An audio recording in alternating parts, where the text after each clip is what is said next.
एको ज्ञान योग म्हणिजे तो सांख्य मते अनुष्ठिजे जेथ ओळखी सवे पाविजे तद्रूपता। इनमें से एक को ज्ञान योग कहते हैं और सांख्य विचार के अनुसार उसका आचरण किया जाता है। अनुष्ठान करते समय इस ज्ञान योग की पहचान होते ही, अनुभव आते ही जीवात्मा परमात्मा के साथ मिलकर एकरूप हो जाता है।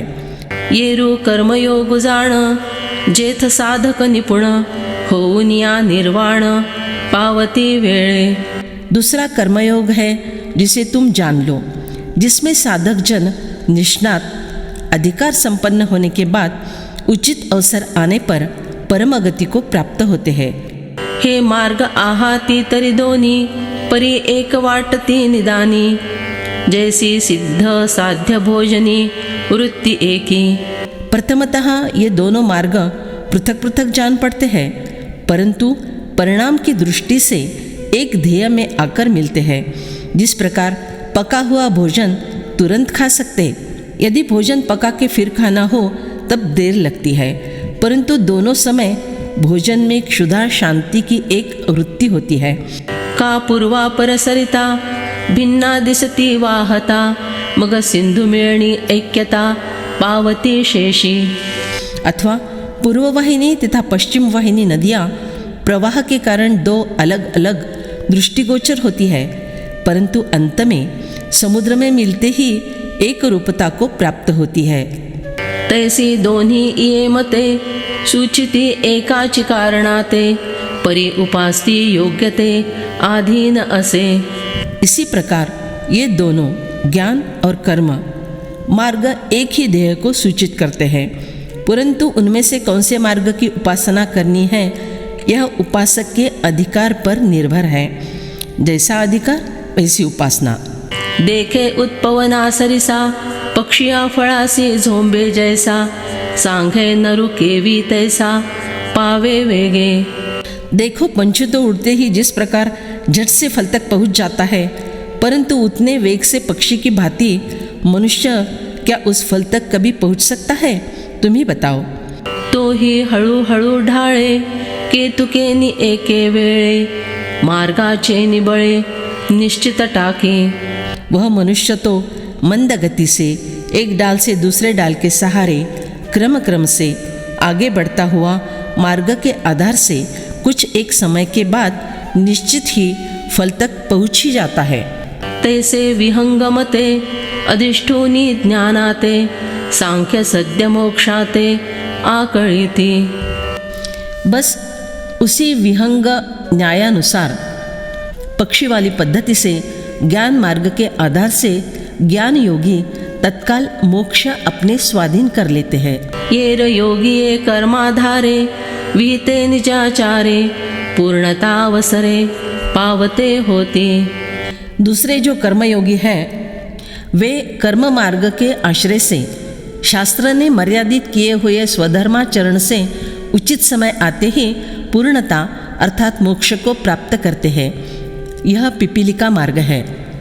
न कर्मणामनारंभान नैष्कर्म्यं पुरुषोष्णुते न च संन्यासनादेव सिद्धियों समधिगच्छति। मनुष्य न तो कर्मों का आरंभ किए बिना निष्कर्मता का अनुभव करता है और न कर्मों के त्याग मात्र से सिद्धि को ही प्राप्त होता है। वाचोनि कर्मारंभ उचितु न करिता सिद्धवतु कर्मरहितु निश्चितु हो इजेना। वर्णाश्रम धर्म के अनुसार यथा योग्य कर्म का आरंभ किए बिना कोई पूर्णावस्था प्राप्त किए हुए सिद्ध पुरुष की भांति निष्कर्मता बिल्कुल ही प्राप्त नहीं कर सकते। का प्राप्त कर्म सांडीजे ए तुलेनी नैष्कर्म्या होईजे हे अर्जुना वायाची बोलीजे मूर्खपणे। क्योंकि हे अर्जुन, वर्णाश्रम धर्म के अनुसार जो प्राप्त कर्म है उसे त्याग देना और इतने से ही निष्कर्मता हो जाएगी ऐसा समझ लेना, यह तो अर्थात अविचार से की हुई व्यर्थ बात है। सांघे पहिला तीरा जावे ऐसे व्यसन जेथ पावे तेथ नावे ते त्याजावे घडे केवी। बताओ तो, पूरी तरह भरी हुई नदी के पार जाना ही है वहाँ क्या नाव का त्याग किया जा सकता है? ना तरी तृप्ती इच्छिजे, तरी कैसे निपाकू न कीजे, का सिद्ध अन्न ही न सेविजे, केवी सांग है। अथवा यदि क्षुधा शांत करने की इच्छा हो तो उस समय भोजन क्यों न पकाया जाए? अथवा यदि पकाया भोजन तैयार हो तो वह न खाया जाए? ऐसा कभी हो सकता है? बताओ तो। नहि कश्चित् क्षणमपि जातु तिष्ठत्य कर्मकृत्, कार्यते ह्यवशः कर्म सर्वः प्रकृतिजैर्गुणैः। कोई भी मनुष्य किसी भी अवस्था में क्षणमात्र भी कर्म किए बिना नहीं रह सकता, क्योंकि प्रकृति के परवश हुए सब प्राणियों से प्रकृतिजन्य गुण कर्म करवा लेते हैं। जव निरार्थता नाही तव व्यापारू असे पाही, मग संतुष्टीच्या ठाई कुंठे सहजे। देखो, जब तक निरीक्षता नहीं आती तब तक कर्म पीछा नहीं छोड़ते। फिर जिस समय मनुष्य आत्मतृप्ति की अवस्था पा लेता है तब सारे कर्म स्वतः ही बंद हो जाते हैं। म्हणोनी ऐकै पार्था, जया नैष्कर्म्यपदी आस्था, तेया उचित कर्म सर्वथा त्याज्यनो है। इसलिए हे अर्जुन सुनो, जिसको अंतःकरण से नैष्कर्म्य पद की इच्छा हो उसे स्वधर्म के लिए विहित कर्मों को छोड़ना बिल्कुल ही उचित नहीं है। आणि आपुलिये चाडे, हागा आपा दिले मांडे, की तेजिले कर्म सांडे ऐसे आहे। और हाँ, अरे यदि अपनी इच्छानुसार कर्म किए जाए तो वे कर्म विहित कर्म बनकर सिद्ध हो जाते हैं, और यदि उन्हें छोड़ दिया जाए तो वे कर्म नष्ट हो जाते हैं, कर्म संन्यास होता है। ऐसा कभी क्या कुछ हो सकता है? ऐसा कहना अर्थात गलत फहमी में रहना है। हे वायाची सैरा बोलिजे, उकलू तरी देखो पाहिजे, परित्यजित्या कर्म न त्यजे निभ्रांत मानी। ऐसी बातें करना व्यर्थ और मनमानी बात है, इसलिए इन बातों को सुलझाकर ठीक से जान लेनी चाहिए। दरअसल बात यह है कि कर्म त्याग करने के विचार से कर्म त्यागा नहीं जा सकता। इस बात को तुम निस्संदेह मान लो। जव प्रकृतीचे अधिष्ठान, तव सांडी मांडी हे अज्ञान, जे चेष्टा ते गुणाधीन आपैसी असे। जब तक त्रिगुणात्मक प्रकृति का आधार है तब तक मैं कर्म छोड़ता हूँ अथवा मैं कर्म करता हूँ, ऐसा कहना मूर्खता है, क्योंकि जिसे क्रिया कहते हैं वह प्रकृतिजन्य गुणों से आप ही आप करवा ली जाती है। देखे विहित कर्म जे तुले, ते सकळ जरी वो संडिले, तरी स्वभाव काई निमाले इंद्रियांचे। देखो, हमारे जो विहित कर्म हैं उन सबको यदि हम किसी कारण से छोड़ भी दें तो क्या इंद्रियों के स्वाभाविक धर्म नष्ट हो जाते हैं? सांघै श्रवणे ऐको ठेले, की नेत्रीचे तेज गेले, हे नासारंध्र बुजाले परिमळूने घे। बताओ, क्या कानों ने सुनने का काम छोड़ दिया? अथवा क्या आँखों में से देखने की सामर्थ्य चली गई? ये नासिका रंध्र बंद हो गए इसलिए सुगंध नहीं ले सकते, क्या कभी ऐसा हुआ है? ना तरी प्राणापान गती, की निर्विकल्प जाली मती, की क्षुधा तृषादी आरती कुंठलिया। अथवा प्राण और अपान इनके व्यापार बंद हो गए, अथवा बुद्धि कल्पना रहित हो गई, अथवा भूख प्यास आदि इच्छाएं रुक गई, ऐसा कभी हुआ है क्या? हे स्वप्नावबोध ठेले, की चरण चालो विसरले, हे असो काई निमाले जन्म मृत्यु। स्वप्न अर्थात निद्रा और जागृति ये अवस्थाएं समाप्त हो गई अथवा पैर चलना भूल गए, ऐसा तो कभी होता ही नहीं। यह सब रहने दो, परंतु जन्म और मृत्यु क्या कभी नष्ट होते हैं? वे निश्चित है। हे न ठके जरी काही, तरी ते सांडिले एथ काई, म्हणोनी कर्मासी त्यागु नाही प्रकृति मनता। यदि ये सारी बातें रुकती नहीं तो फिर यहाँ कौन सा त्याग किया? इसलिए देहधारी मनुष्य से कभी कर्म का त्याग हो ही नहीं सकता। कर्म तव पराधीनपणे, निफजतसे प्रकृती गुणे येरी धरी मोकली अंतःकरणे वाहिजे वाया। प्रकृति के अधीन होने से प्रकृतिजन्य गुणों के अनुसार सात्विक, राजस, तामस ऐसे त्रिविध कर्म मनुष्य से आप ही आप होते रहते हैं। इस बात को न जानने से मनुष्य मैं कर्म करूँगा अथवा मैं कर्म छोड़ दूँगा ऐसी अहंकर्तृत्व की कल्पना मन में व्यर्थ ही रखता है। देखै रथी आरूढा होईजे मग जरी निश्चळा बैसिजे तरी चळा होऊनी हिंडीजे परतंत्रता। देखो, कोई रथ पर आरूढ़ हो गया और निश्चल होकर बैठ गया हो तो भी परवश होने से वह रथ के साथ गतिमान होकर घूमेगा ही। का उचलले वायुवसे चळे शुष्कले पत्र जैसे निश्चेष्टित आकाशे परिभ्रमे।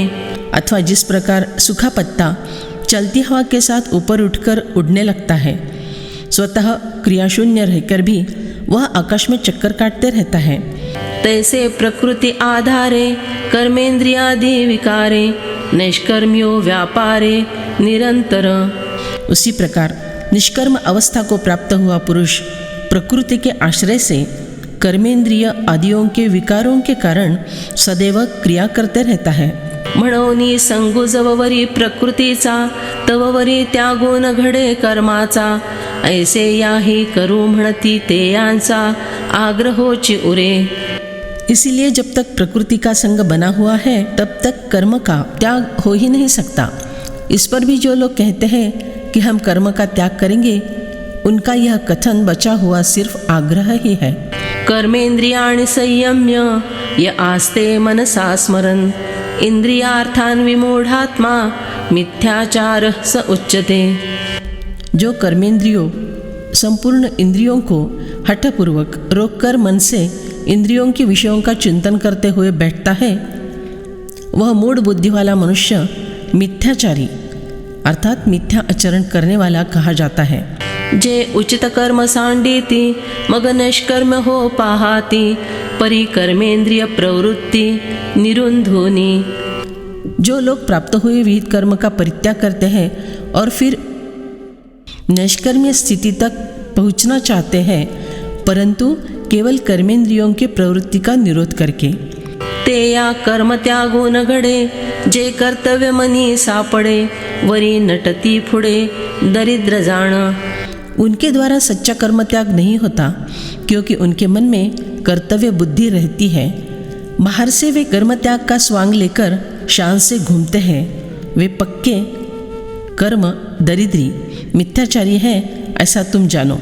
ऐसे तेगा जगी पार्था विषयासक्त सर्वथा ओळखावे तत्वता भ्रांति नाही। अरे अर्जुन, इस संसार में के ऐसे लोग सचमुच विषयासक्त है, ऐसा जानने में कुछ भी संदेह करने का कोई कारण नहीं है। यस्त्विन्द्रियाणि मनसा नियम्यारभते अर्जुन कर्मेन्द्रियैः कर्मयोग मसक्तः स विशिष्यते। परंतु हे अर्जुन, जो मनुष्य मन से इंद्रियों पर नियंत्रण करके आसक्ति रहित होकर निष्काम भाव से कर्मेंद्रियों समस्त इंद्रियों के द्वारा कर्मयोग का आचरण करता है, वही श्रेष्ठ है। आता देई अवधान प्रसंगे तुझ सांगेन या निराशाचे चिन्ह धनुर्धरा। हे अर्जुन, ध्यानपूर्वक सुनो। अब मैं तुम्हें प्रसंगानुसार इस निष्काम पुरुष का लक्षण बतलाता हूँ। जो आंतरी दृढ़ो परमात्म रूपी गूढ़ो बाह्य तरी रूढ़ो लौकिको जैसा। जो पुरुष अंतःकरण से दृढ़ होता है, जिसकी बुद्धि परमात्मा स्वरूप में निमग्न रहती है, जो बाहर से कर्मेंद्रियों के आचरण से संसारी मनुष्यों की तरह व्यवहारी होता है। जो इंद्रिया आज्ञा न करी विषयांचे भय न धरी प्राप्त कर्म न अवेरी उचित जे। जो इंद्रियों को विषय सेवन करने की आज्ञा नहीं देता, प्रारब्ध के अनुसार विषय पास में भी आ जाए तो उनका भय नहीं रखता, परिस्थिति प्राप्त कर्म जो उचित है उसका त्याग नहीं करता, बहिसंगी दिखाई दिया तो भी अंतस त्यागी होता है। जो कर्मेंद्रिये कर्मी राहटता न नियमी परी तेथीच या उर्मी झाकोळेना। जो पुरुष यदि कर्मेंद्रिया कर्म करती हो तो भी उनका नियमन नहीं करता, परंतु कर्मों के विकारों से कर्तृत्वाभिमान और फलाशा इनसे लिप्त नहीं होता।